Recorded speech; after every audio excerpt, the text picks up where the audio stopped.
Hii hapa ni kubwa imeweza kuibuka huko Instagram mara baada ya Mange Kimambi kuweza kuvujisha kwamba Zuchu bidada ni mjamzito, na ndio maana sasa hivi ukiangalia picha zake nyingi pamoja na video zake alizokuwa akiziposti utaona kuna mabadiliko makubwa. Zuchu ameanza namna fulani hivi kunenepa na kuwa na mabadiliko hata ya usoni.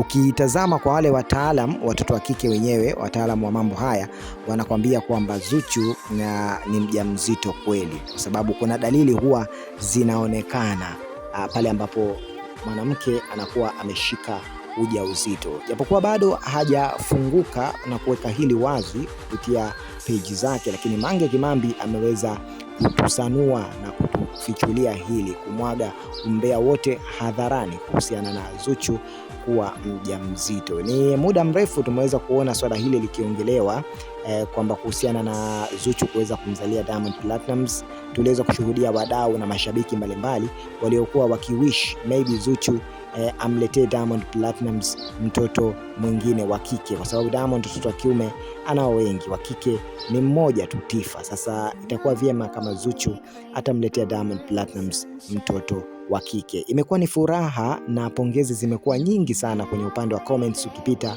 mashabiki wamepita na makopa, wamefurahi na kusikia taarifa hizi, imekuwa ni njema sana. Na ukiangalia posti ya mwisho ya Zuchu ina kama uhusiano hivi na hiki ambacho Mange Kimambi amekuwa akikizungumza kuhusiana na Zuchu kuwa na ujauzito wa miezi 4. Na Mange Kimambi inaonekana kwamba kuna taarifa ambazo ameweza kuzipata kutoka kwa daktari wa karibu wa familia ya Diamond Platnumz. Taarifa hizi imeonekana kwamba Mange ameweza kuzipata na kuzinyaka mapema mno, na ndio maana ameweza kuamua kuzishare na mashabiki haraka iwezekanavyo, ili jambo linatakiwa lipatikane likiwa na moto, sio baadaye halafu watu waanze kusema kwamba Mange labda alilisikia sehemu halafu ndo akaja kulifumisha kwa wadau. Mange huwa anatoa taarifa za mapema kabisa ili watu waweze kuzinyaka na kuishi nazo kwa wakati na wasaa ambao umekuwa